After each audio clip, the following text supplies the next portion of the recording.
Hello whatsapp guys, welcome back to my channel LLB वाला पे आप सभी को स्वागत है। तो दोस्तों, आज जो हम लोग टॉपिक शुरू करेंगे जो कि एक नया कॉन्सेप्ट है अंडर लॉ ऑफ थॉट के अंदर में, एक जो हम लोग नया कॉन्सेप्ट है उसी नया कॉन्सेप्ट का समझेंगे जो कि है विकेरियस लायबिलिटी किसे कहते हैं, इसका कॉन्सेप्ट का मीनिंग क्या है, ये समझना आप लोगों के लिए बहुत जरूरी है। और ये लॉ ऑफ थॉट के अंदर बहुत ही इंपॉर्टेंट एक कॉन्सेप्ट है जो कि एलएलबी एग्जाम में जिनका भी लॉ ऑफ थॉट का पेपर है उनके लिए ये बहुत ही इंपॉर्टेंट वाला सवाल है जो कि एग्जाम में आ सकता है। ठीक है ना। तो दोस्तों, इस चैनल में हम लोग इसके पिछले वीडियो में हम लोग जनरल डिफेंस को पूरा कवर कर चुके हैं। जितने भी general defence under law of thought, total 8 general defence है, उन सभी को हम लोग डिटेल में केस लॉ के साथ इस चैनल पे कवर कर चुके हैं। अगर आप लोगों में से कोई देखना चाहता है तो इस चैनल के प्लेलिस्ट में जाके थंबनेल लगा हुआ है अलग से, आप लोग जाके उसमें देख सकते हो। और लॉ ऑफ कॉन्ट्रैक्ट को भी हम लोग शुरू कर चुके हैं और उसको भी हम लोग धीरे धीरे कंप्लीट करेंगे लॉ ऑफ थॉट के साथ साथ। ठीक है ना। तो दोस्तों, जो भी जिन्होंने भी मेरा चैनल को मतलब सब्सक्राइब नहीं किया है, चैनल को सब्सक्राइब करे, लाइक करे और शेयर करे, ताकि और सबसे इंपॉर्टेंट बात, बेल आइकन को दबा दे ताकि हर एक वीडियो का नोटिफिकेशन आप सभी के पास सबसे पहले पहुंचे। ठीक है ना दोस्तों। तो ज्यादा टाइम नहीं वेस्ट करके हम लोग आज का टॉपिक को शुरू करते हैं। विकेरियस लायबिलिटी, इसका मतलब क्या है? इस वर्ड को आप लोग शायद सबसे आज बहुत कोई ऐसा होगा कि ये जो नाम है, ये जो कॉन्सेप्ट है विकेरियस लायबिलिटी, बहुत कोई आज पहली बार सुन रहे होंगे। तो विकेरियस लायबिलिटी मतलब सिंपल, मैं पहले मतलब बताता हूं। विकेरियस लायबिलिटी का मतलब होता है कि अगर कोई एक्ट करता है और अगर कोई व्यक्ति कोई एक्ट करता है और उस एक्ट को करने से किसी दूसरे को भी लाइबल किया जाता है, तो उसको हम लोग क्या बोलते हैं? विकेरियस लायबिलिटी बोलते हैं। फॉर एग्जांपल, मैंने कोई रॉन्गफुल एक्ट किया और मेरे रॉन्गफुल एक्ट करने से कोई दूसरे व्यक्ति भी उस रॉन्गफुल एक्ट का लायबिलिटी मतलब लाइबल हो गया। किया तो मैंने, थॉट का जनरल रूल क्या बताता है? जो पर्सन रॉन्गफुल एक्ट करता है उस रॉन्गफुल एक्ट के लिए वही पर्सन लायबल होता है। ये कौन बताता है? ये जनरल रूल बताता है। लेकिन विकेरियस लायबिलिटी में क्या होता है कि जो रॉन्गफुल एक्ट कर रहा है, जो व्यक्ति, जो पार्टी, वो तो लायबल होगा ही और उसके साथ साथ कोई दूसरा व्यक्ति भी लायबल होगा। क्लियर? अब तुम लोग के दिमाग में क्वेश्चन अराइज हो रहा होगा कि सर ऐसे कैसे दूसरे किसी व्यक्ति को हम लोग लायबल कर देंगे? एक्ट रॉन्गफुल एक्ट तो मैं कर रहा हूं, तो मैं ऐसे किसी भी को भी, रोहन, राहुल, विकास, किसी को भी कर दूंगा लायबल? ऐसे क्या हो सकता है? तो दोस्तों, इसीलिए और एक पॉइंट मैं बता रहा हूं कि हम लोग हर एक किसी को लायबल नहीं कर सकते मन की इच्छा से। उसके लिए कुछ रिलेशनशिप एग्जिस्ट होना बहुत ही जरूरी है उन दो पार्टी के बीच। क्या जरूरी है? रिलेशनशिप एग्जिस्ट होना। ऐसा रिलेशनशिप होना चाहिए ताकि हम लोग उसको लायबल कर सके। अब तुम लोग के दिमाग में अभी और एक क्वेश्चन अराइज हो रहा होगा कि सर कैसा रिलेशनशिप अराइज होना चाहिए, कैसा रिलेशनशिप रहना चाहिए पार्टीज के बीच में? तो वो हम लोग धीरे धीरे इस टॉपिक में समझेंगे। सबसे इंपॉर्टेंट बात दोस्तों, मेरा जो बोर्ड है वो बहुत ही छोटा है साइज में, तो मैं तुम लोग को यहाँ पे सारा कुछ डिटेल में लिखा के समझा नहीं पा रहा हूँ। इसके लिए मैं बहुत दुखित हूँ कि मैं नहीं पा रहा हूँ समझाना। और दोस्तों, मैं ये जो बड़ा बोर्ड है जिसको मैं खरीदना चाहता हूँ, लेकिन मेरे पास थोड़ा फाइनेंशियल प्रॉब्लम है क्योंकि मैं भी स्टूडेंट हूँ, मैं भी अपना डिग्री कंप्लीट कर रहा हूँ। ठीक है ना। तो मैं कलेक्शन कर रहा हूँ मनी का। ठीक है ना। जिस दिन मेरा अमाउंट पूरा हो जाएगा, मैं वादा करता हूं मैं तुम लोग के लिए बड़ा बोर्ड लेके आऊंगा और उस दिन से इस दिक्कत का सॉल्यूशन हो जाएगा। बस तुम लोग को मुझे सपोर्ट करना है।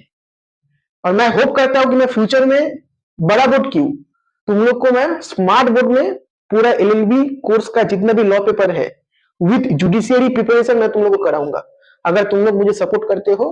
और मैं फ्यूचर में तुम लोग को स्मार्ट बोर्ड में पढ़ाऊंगा, ये मेरा आशा है। मैं ये होप करता हूं कि मैं पढ़ाऊंगा। ठीक है ना दोस्तों। तो अब आ जाओ बोर्ड पे। हम लोग बोर्ड पे मीनिंग पहले समझते हैं। मैंने जितनी भी बातें तुम लोग को बताया वो सब क्या था, वो सब तुम लोग इंट्रोडक्शन में लिख सकते हो। आंसर लिखने का टेक्निक पता है ना, कैसे एलएलबी लॉ पेपर में या कोई भी पेपर में आंसर लिखा जाता है, सभी को पता है। अगर नहीं पता है, मैं उसके लिए एक सेपरेट वीडियो बनाऊंगा तुम लोग के लिए, जाके तुम लोग उसमें देख लेना कि आंसर को कैसे रिप्रेजेंट किया जाता है। तो आंसर को रिप्रेजेंट कैसे किया जाता है? इंट्रोडक्शन, बॉडी और कंफ्यूजन। तो मैं जितनी भी बातें तुम लोग को बताया कि जनरल रूल क्या बताता है, जनरल रूल क्या बताता है कि अगर कोई रॉन्गफुल एक्ट करता है तो उस रॉन्गफुल एक्ट के लिए वो खुद ही लायबल होता है, दूसरे कोई लायबल नहीं होता है। लेकिन इन सच केस दूसरे किसी को भी लाइबल किया जाता है, और वो कौन सा केस है, वो विकेरियस लाइबिलिटी के कंसेप्ट में किया जाता है। ठीक है, ये सब आप लोग किस में लिख सकते हो, इंट्रोडक्शन पार्ट में आप लोग लिख सकते हो। ठीक है ना। अब हम लोग विकेरियस लाइबिलिटी का मीनिंग को समझते हैं। तो आ जाओ दोस्तों बोर्ड पे, मैं तुम लोग को रीडिंग करके फिर मीनिंग समझाता हूं। तो दोस्तों, vicarious liability means the liability of a person for an act, for an act, liability of a person for an act committed by another person. मैंने क्या बोला कि vicarious liability means the liability of a person for an act committed by another person. ये सबसे बड़ी important वाली line है, important वाली लाइन है, in another person and such liability arises, and such liability arises. मैंने क्या बताया था, ऐसे मन की इच्छा से आप किसी को भी लाइबल नहीं कर सकते हो। क्या होना चाहिए, such liability arises due to the nature of the relationship between the two. मतलब आपने कोई एक्ट किया, उसके लिए तो आप लाइबल हो ही, लेकिन दूसरे किसी व्यक्ति के एक्ट करने से अगर आपको लाइबल किया जाए, तो किस केस में आपको लाइबल किया जाएगा, उस केस में लाइबल किया जाएगा जब आप में और जो बंदा ने, जो व्यक्ति ने एक्ट किया रॉन्गफुल एक्ट, उसका और आपके बीच में रिलेशनशिप एग्जिस्ट होना चाहिए। अब वो कौन सा रिलेशनशिप एग्जिस्ट होना चाहिए, वो हम लोग इस बोर्ड पर डिस्कस करेंगे। तो जो भी इस मीनिंग को लिखना चाहते हो दोस्तों, आप लोगों में से जल्दी से लिख लो, मैं इसको मिटा के फिर हम लोग क्या करेंगे, उस रिलेशनशिप को डिस्कस करेंगे। ठीक है ना। तो चलो मैं इसको भी मिटाता हूं। ठीक है ना।